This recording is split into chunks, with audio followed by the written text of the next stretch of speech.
Vine went to her class like any other usual day. She was not a talkative person. She didn't have any friends either. She stayed in her own bubble and never tried to make a conversation either.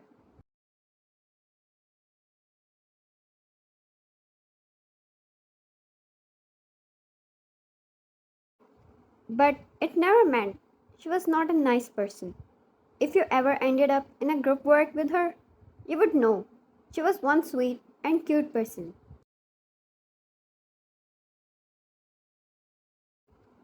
She just never felt comfortable with anyone here. She was usually an energetic person when she was around her husband. She would be jumping against the walls and be as loud as one could be, as long as he was around.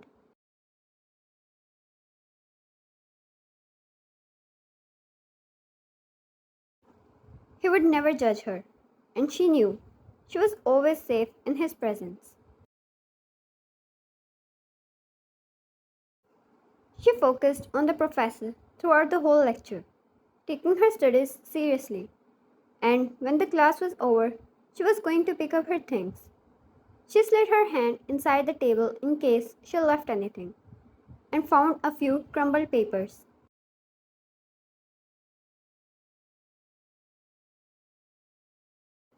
She frowned, taking them out, and they had curse words toward her. Looking around, she didn't find anyone staring at her, or who might seem suspicious. She took the papers and went out, throwing them in dustbin.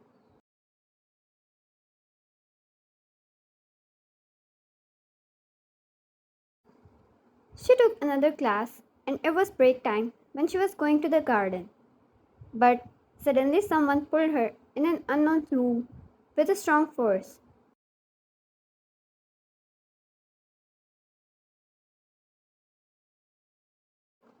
It was too fast. She didn't have time to even process anything. When the door was locked behind her, and it was only her left in the room.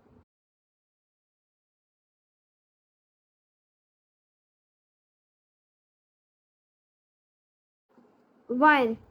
Who is it? Hey, open the door. She tried to open the door and then fisted against it loudly.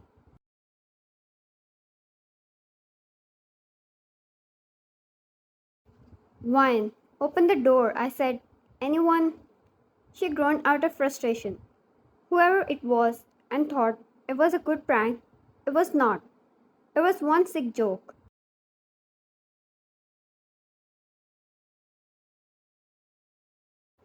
She looked around and coughed. It was probably an old room used as a storeroom for old and broken furniture. It was filled with dust and probably bugs. She covered her mouth, coughing a few times. The pain in her chest started to increase as she took out her phone with her shaky hands. She had a medical condition, asthma, and upon getting real serious, it could become life threatening as well. She panicked as her phone fell off her hands, and she tried to cover her nose and her mouth with her cloths.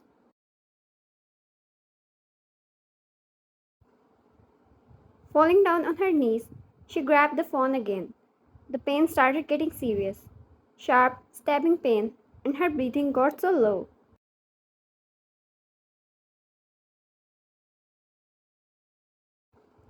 Her eyes teared up at the strong pain as she tried to dial her husband's number with her shaking hands and blurred vision.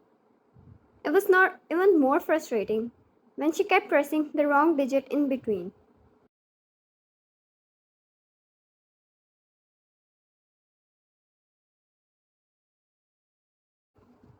When she finally succeeded, she pressed the green button and held the phone tightly in her grip and hugged her knees.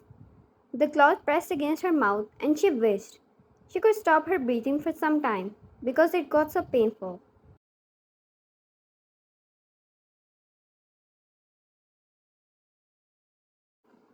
Yes, princess, her husband, Jungkook, said from the other side.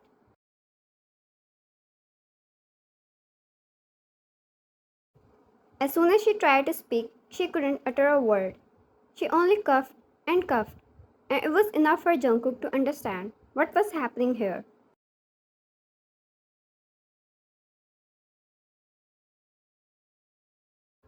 Jungkook, where are you? Open your location right now. The phone fell off her hands again, and she tried to turn on her location, but she fainted before that.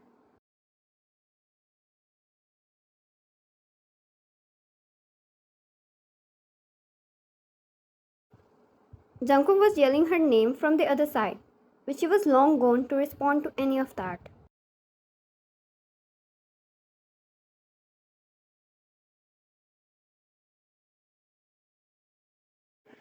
Jungkook ran out of his office building and into his car while taking a whole sum of security along. The speed at which he drove was not any less insane than the pace at which worry and blood boiled in his veins.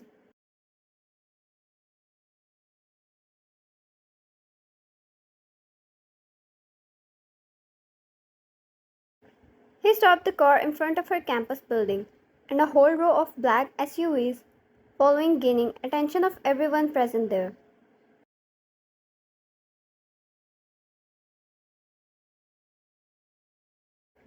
Jungkook, search everywhere. I want her within 3 minutes, he yelled, running inside. The large sum of men spread across everywhere, pushing everything and everyone out of the way. If Jungkook said 3 minutes, it meant exact 3 minutes on the dot. A second above that, and they knew well, they would be losing their heads.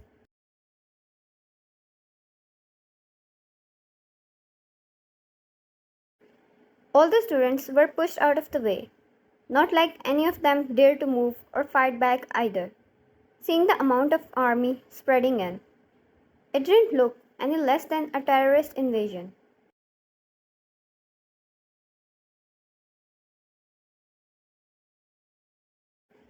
He found her within only 1 minute and 18 seconds in that huge campus and brought her out of that dusty room. He cursed, but he was glad her pulse was still working. Might be low, but for now it was the only thing he needed before completely losing his sanity.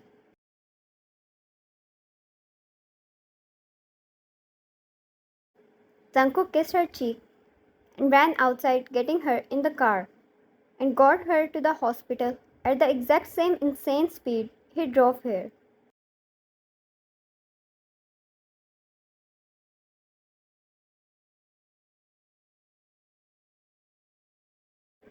Jungkook, get me the CCTV footage of that area.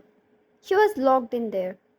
He balled his fist, ordering his assistant, who bowed and left to do as he was told.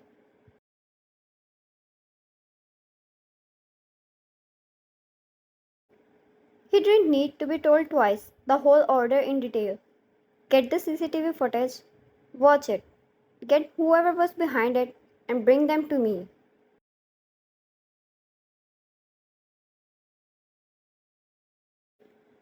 Jungkook closed his eyes and took a seat. It was crazy how his hands were shaking and he had no idea if it was from the fear of losing her or the rage burning inside of him to get his hands on whoever was behind it.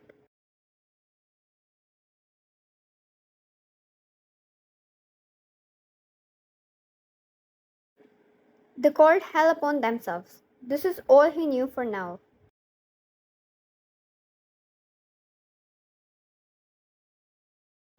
The doctor came out. He didn't stand up, but when he looked up to eye the doctor with his deep, red eyes filled with rage and destruction, the other quivered in fear.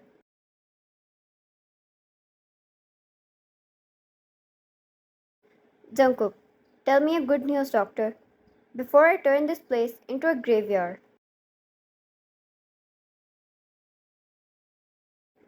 Doctor, she's stable now. You can see her once we shift her to the room. He was not done speaking, and Jungkook was already out of his sight, marching into the room where Wine was laying down on the bed.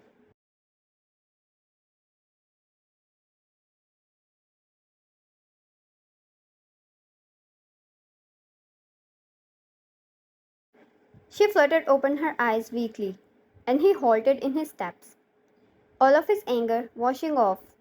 His shoulders slumped down, and he took a seat beside her.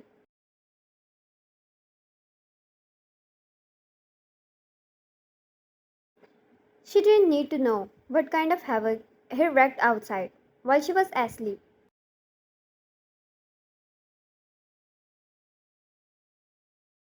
Jungkook, hi.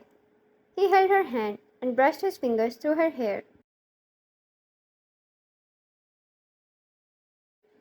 She replied weakly and reflected a soft smile. She could tell, just by looking at him, how restless he must have been.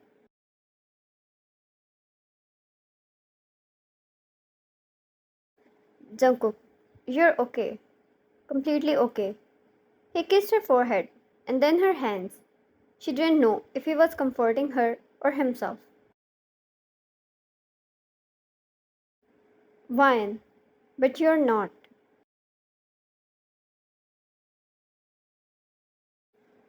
Jungkook, I am now.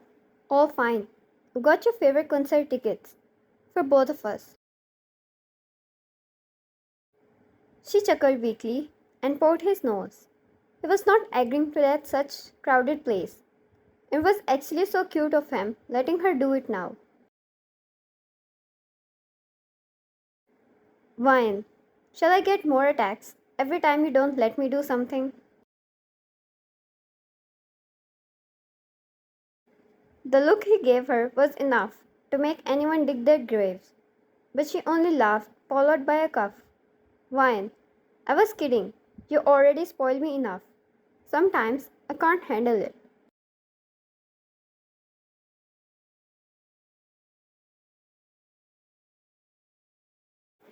Jungkook, it's all for you. For my wife. Wine held his hand, bringing it to her chest, hugging his arm and turned towards him.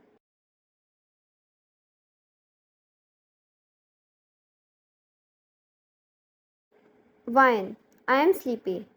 He brushed his other hand through her hair and kissed her once.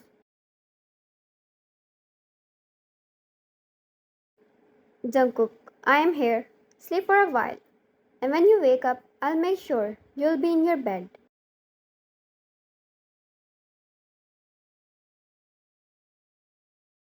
She nodded and closed her eyes and kept hugging his arm, while Jungkook stayed there, half bent towards her, so she can be comfortable with his arm and let her sleep, staying like that for as long as her IV drip didn't finish.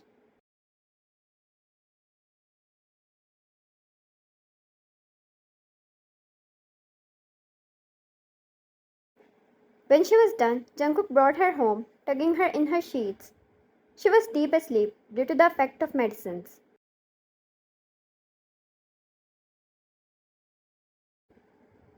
Jungkook asked Jess, who was their personal caretaker, to take care of Ryan while he was out. She was an old woman and more like their grandmother, who always took care of them like their own children. He could trust her without a doubt.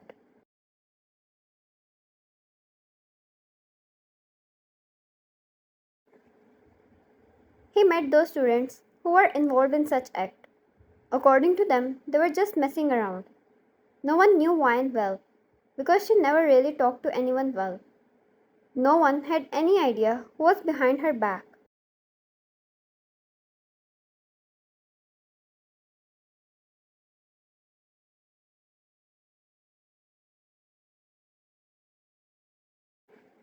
Just because they labeled it as a prank, it was not going to conceal his anger, especially the fact because of this stupid prank, he almost lost his wife.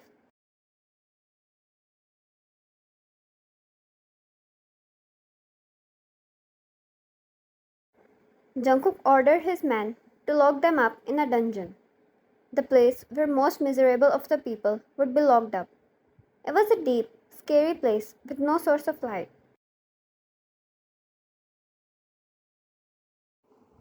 filled with bugs and spider webs. It was dirty and disgusting. No sane person would survive a day there, not a bunch of students at least.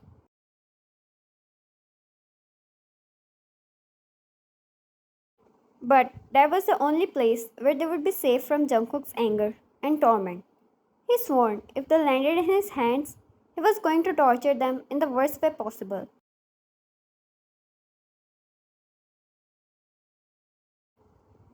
They were going to stay there for exactly 2 weeks, and if they were lucky enough to survive, they would be allowed to go back home.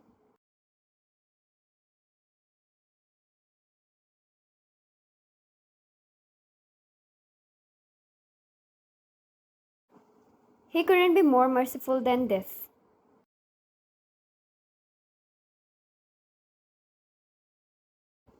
When Ryan woke up, she was in her bed as promised, and in his arms.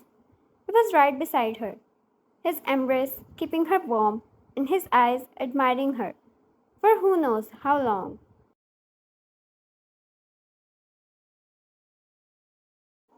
She put her hand over his eyes as soon as she woke up. Ryan, look away. I look like a mess.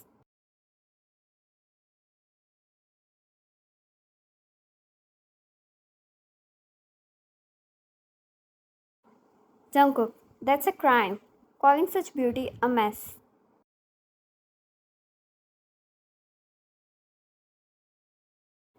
She blushed and removed her hand. She guessed it was late at night, and her guess was proven correct when she looked at the time 2 a.m.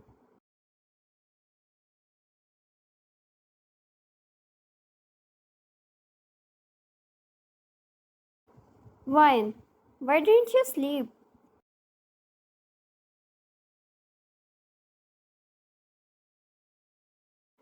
Jungkook, because I knew you were going to wake up and you would be dead hungry once you do. So I got your favorite meal ready.